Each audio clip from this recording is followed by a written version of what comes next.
कृष्ण गुरुदेव महेश्वर गुरु साक्षात् परब्रह्मा तस्मै श्री गुरुवे நமக.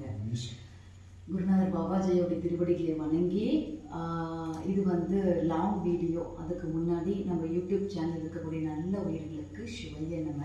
சுவாமி, நாளைக்கு பௌர்ணமி. இப்போ வந்து இரவு ஒரு 10 மணி இருக்கும். ஐயா கேட்டார், ஷார்ட்ஸ் வீடியோவோ அதிகமாக போட்டுட்ருக்கீங்கம்மா, நிறைய கேள்விகள் எனக்குள்ளே இருக்குது, ஒரு லாங் வீடியோ நீங்கள் நாளைக்கு பௌர்ணமி மக்களுக்கு கொடுத்தா என்னன்னு கேட்டார். அந்த அடிப்படையில் ஐயா சிவாய நம, உங்களுடைய கேள்வியை நீங்கள் கேளுங்க ஐயா, மக்களுக்காக கேட்கணும்னு கேட்டதுனால தான் நான் உங்களை இங்கே அமர வச்சேன். சரி சரி சொல்லுங்க ஐயா. அம்மா, இப்போ பார்த்தீங்கன்னா அடியன் வந்து ஆன்மீகத்துக்கு வரதுக்கு முன்னாடி கூட ஓரளவுக்கு கஷ்டப்பட்டுருந்தேன். இந்த ஆன்மீகத்தில் வந்து பார்த்தீங்கன்னா பல நன்மைகளும் நடந்துருக்குது. அதே டைமில் அதிகம் துன்ப துயரத்தில் இருக்கேன். சில மன கஷ்டம், பண கஷ்டம் எல்லாமே இருக்குது. இது இல்லாமல் பார்த்தோம்னா சில ஞானிகளும் பார்த்துருக்கேன் கண்கூட. அவங்க பார்த்தீங்கன்னா யாருக்கும் கேன்சரு இது இருக்குது, அந்த மாதிரி நோய்கள் வகைப்பட்டு இருக்காங்க. அது எப்படிமா அந்த ஞானி பதத்தில் வந்து அவங்களுக்கு எப்படிமா நோய்? அப்போ எதுக்குமா அந்த ஆன்மீகத்துக்கு வாழணும்? சாமி சரணம், நல்ல ஒரு கேள்வி ஐயா. சிவ சிவ. அதுக்கு முன்னாடி நீங்க சென்னை ஐயா, அந்த தமிழ்ல அந்த வார்த்தைகள் தெரியுது. இருக்கட்டும் ஐயா. என்ன ஐயா பண்ணிட்டு இருக்கீங்க? அம்மா, அடியன் வந்து டிரைவர் வண்டி ஓட்டுறேன். சரி ஐயா. சென்னையில பர்சனலாக ஒருத்தருக்கு வண்டி ஓட்டிட்டு இருக்கேன். சாமி சரணம். ஏதோ எங்கள் குடும்பத்துக்கு போய் வருமானம். ஆன்மீகத்திலையா என்ன நிலையில இருக்கீங்க? ஏதாவது ஒரு பயிற்சி?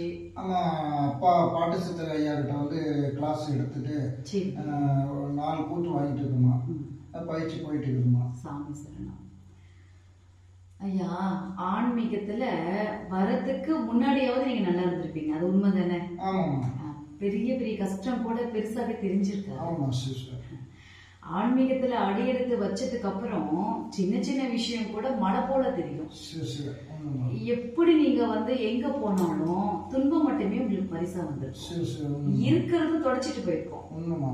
இந்த நிலை தானே வந்திருக்கு. இந்த நிலை உங்களுக்கு வந்திருக்கு. இது உண்மைமா அப்படின்னா இறைவன் உங்களை வந்து நெருங்குறாருன்னு அர்த்தம் ஐயா.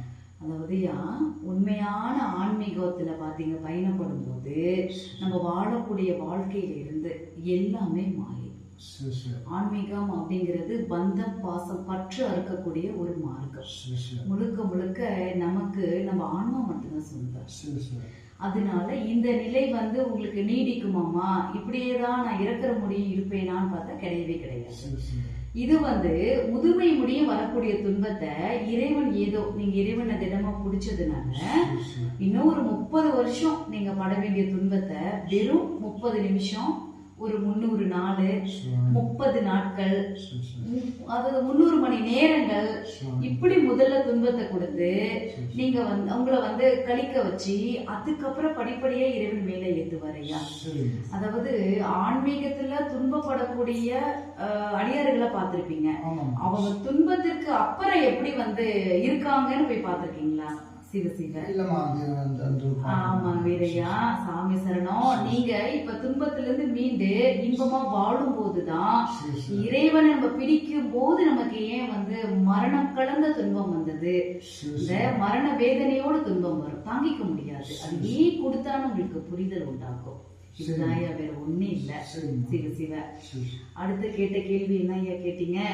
ஞானிகள்லாம் நான் சந்திச்சோமா, அவங்களுக்கே தீராத நோய் வருது, கேன்சர் எல்லாம் வந்திருக்குன்னு கேட்டீங்க இல்லையா?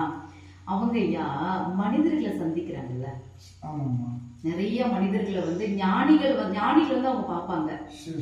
ஒரு ஞானியுடைய கடைக்கல் பார்வை ஒரு மனிதன் மேல விழுந்துருச்சு, உண்மையான ஞானி சொல்றேன் நான், விழுந்தது அப்படின்னாவே அவங்களுக்கு கோடி கர்மா கழியுமாமா. ஆனா அந்த ஞானி ஒருத்தருடைய பார்வை பலாயிரம் மக்கள் போய் சந்திக்கிறாங்கல்ல, அதோட வினை அவரோட உடல் உறிஞ்சுவாங்க. அதனாலதான் ஞானிகளோ யோகிகளோ சித்தர்களோ யாரா இருந்தாலும் மனிதர்கள்கிட்ட இருந்து மறைந்து வாழ்ந்தாங்க.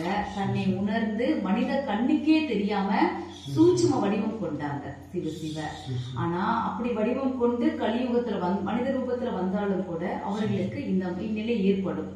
அது யாராலன்னா நம்மளாலதான். நம்மளுடைய வினைய அவங்க வாங்குறாங்கன்னு அர்த்தம். இன்னொன்னு கூட சொல்லலாம், ஒரு பிறவில அவங்களுடைய வினை ஏதாவது இருந்தால் இப்பிறவில இறைவன் கழித்து தனக்குள்ள கலப்பதற்கும் இந்த வேலையை வந்து இறைவன் செய்வாரு. ரொம்ப சந்தோஷம் ஐயா. இந்த இரவு 10 மணி நேரத்துல கூட மக்களுக்காக கேட்கணும்னு நினைச்சீங்க. அதனாலதான் நான் எழுந்து உட்கார்ந்து சரி வாங்க ஐயா பதிவு போடலாம் அப்படின்னு அமர்ந்தாச்சு. ரொம்ப சந்தோஷம். சிவாய நம.